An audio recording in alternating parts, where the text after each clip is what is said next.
مزید اپڈیٹ پانے کے لیے قرآن دا لاسٹ ہوپ چینل کو سبسکرائب کریں تاکہ جب بھی ہم کوئی نئی ویڈیو اپلوڈ کریں تو اس کا نوٹیفیکیشن آپ کو مل جائے سب سے پہلے۔ السلام علیکم ورحمۃ اللہ وبرکاتہ۔ اب ہم شروع کرتے ہیں یونس علیہ السلام کا قصہ۔ یونس علیہ السلام ایک عظیم اور کریم نبی تھے۔ ان کا قصہ قرآن کریم میں ایک انوکھا قصہ ہے۔ آپ کے والد کا نام متع تھا اور آپ سیدنا ابراہیم علیہ السلام کی نسل سے تھے۔ آپ کا ایک نام ذُنُّون بھی ہے، یعنی مچھلی والے۔ النون کا مطلب ہے مچھلی۔ اسی طرح آپ کو صاحب الحوت بھی کہا جاتا ہے۔ اللہ تعالیٰ نے آپ کو ان سب ناموں سے پکارا ہے۔ آپ کو ایک عظیم بستی کی طرف مبعوث کیا گیا۔ اس بستی کا نام نینوا تھا۔ یہ عراق کے شمال میں واقع تھی، موصل کے بالمقابل تھی۔ ان دونوں کے درمیان دریائے دجلہ واقع تھا۔ موصل دریائے دجلہ کے کنارے واقع تھا، جبکہ اس کے بالکل سامنے نینوا کی بستی تھی۔ امام ابن کثیر رحمت اللہ علیہ نے نینوا کے بارے میں اور ان آثار و واقعات کے بارے میں لکھا ہے جو ان کے زمانے میں موجود تھیں۔ وہاں کچھ بت تھے جو اوندھے منہ گرے پڑے تھے۔ اللہ تبارک و تعالی نے یونس علیہ السلام کو نینوا کی طرف رسول بنا کر بھیجا۔ سورۃ الصافات آیت 139 میں ہے، اور بے شک یونس رسولوں میں سے تھے۔ آگے اللہ آیت 147 میں فرماتے ہیں، اور ہم نے اسے 1,00,000 بلکہ اور زیادہ آدمیوں کی طرف بھیجا۔ یعنی ان کی تعداد 1,00,000 سے زیادہ تھی۔ رہا یہ سوال کہ لاکھ سے کتنے زیادہ تھے، اکثر علماء کرام نے وضاحت کی ہے کہ وہ 1,00,000 سے قریباً 20,000 زیادہ تھے۔ اس طرح بستی والوں کی تعداد 1,20,000 تھی، اور یہ سب کے سب کفر پر تھے۔ یونس علیہ السلام انہیں سال ہر سال دعوت دیتے رہے، لیکن وہ اپنے کفر ہی پر ڈٹے رہے۔ پھر انہوں نے سیدنا یونس علیہ السلام پر ظلم و جبر شروع کر دیا، انہیں دھمکیاں دی، مصائب و آلام سے دوچار کیا۔ مطلب یہ کہ جس طرح دوسرے انبیاء کرام کے ساتھ کیا گیا، ان کے ساتھ بھی وہی سلوک ہوا۔ آخر آپ نے اپنی قوم کو اللہ کے عذاب سے آگاہ کرتے ہوئے اعلان فرما دیا کہ فلاں دن تم پر عذاب آ جائے گا۔ پھر خود غصے کی حالت میں اس بستی سے نکل گئے، جبکہ اللہ تعالیٰ نے انہیں متعین دن کی مہلت دینے کی اجازت تو دی تھی، لیکن اس بستی سے نکل جانے کا حکم نہیں دیا تھا۔ جب آپ نے انہیں یہ مہلت سنائی تو خود غصے کی حالت میں بستی سے نکل گئے۔ سورہ انبیاء آیت 87 میں اللہ تعالیٰ فرماتے ہیں، مچھلی والے کو یاد کرو جبکہ وہ غصے سے چل دیا اور خیال کیا کہ ہم اسے نہ پکڑ سکیں گے۔ یعنی ان کا خیال یہ تھا کہ اگرچہ وہ اللہ تعالیٰ کی اجازت کے بغیر نکل کھڑے ہوئے ہیں، پھر بھی اللہ ان پر تنگی نہیں کریں گے، کیونکہ وہ اللہ کے ایک معزز نبی اور رسول ہیں، اور ان کی قوم کے لوگ اللہ کی گرفت اور اس کے عذاب کے مستحق ہیں۔ انہی پر اللہ کا عذاب نازل ہونے والا ہے۔ اس عذاب کی خبر انہیں پہلے ہی سنا دی گئی ہے اور مہلت دے دی گئی ہے، مگر وہ خود اگرچہ اللہ کی اجازت کے بغیر ہی چلے آئے ہیں، پھر بھی انہیں سرزنش نہیں کی جائے گی اور وہ کسی گرفت میں نہیں آئیں گے۔ اللہ تعالیٰ ان کے لیے کوئی تنگی نہیں فرمائیں گے۔ اللہ تعالیٰ سورۃ الانبیاء آیت 87 میں فرماتے ہیں، اس نے خیال کیا کہ ہم اسے پکڑ نہیں سکیں گے۔ مطلب یہ کہ ہم انہیں کوئی سزا نہیں کریں گے اور ان پر کسی طرح کی تنگی نہیں کریں گے، اور وہ سمندر کی طرف چل دیے۔ انہی دنوں میں عذاب الہی کی کچھ علامات نینوا بستی پر ظاہر ہونا شروع ہو گئی۔ ایک بہت بڑا سیاہ بادل ان کی طرف بڑھنے لگا۔ اس بادل میں آگ کے شعلے دکھائی دینے لگے۔ ان لوگوں نے یہ بادل ان متعین دنوں میں سے پہلے ہی دن دیکھ لیا۔ اس کو دیکھتے ہی وہ سمجھ گئے کہ جس طرح سیدنا یونس علیہ السلام نے انہیں آگاہ کیا تھا، یہ عذاب ان پر نازل ہو کر رہے گا، اور جو عذاب سیدنا لوط علیہ السلام کی قوم پر آیا تھا وہ اس کے بارے میں بھی اچھی طرح جانتے تھے۔ وہ بستی ان کی بستی کے قریب ہی تھی، اس لیے وہ ڈر گئے۔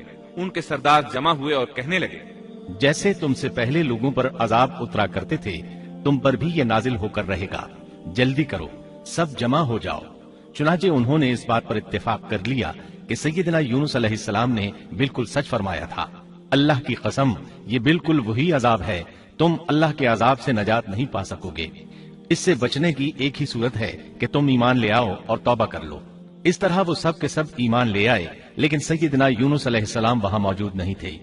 ان کی عدم موجودگی میں یہ سب کے سب یعنی 1,20,000 افراد ایمان لے آئے۔ انہوں نے پیوند لگے کپڑے پہنے اور اللہ کے حضور عاجزی، انکساری اور آہوزاری شروع کر دی۔ رونے لگے، اللہ سے بخشش مانگنے لگے، پھر اسی حالت زار میں باہر کھلے میدان کی طرف نکل آئے۔ ان کے سرداروں نے سب کو الگ الگ کر دیا، یہاں تک کہ ماں اور بیٹے کو بھی جدا کر دیا۔ سب اپنی اپنی جگہ پر، یعنی ماں اپنی جگہ پر اور بیٹا اپنی جگہ پر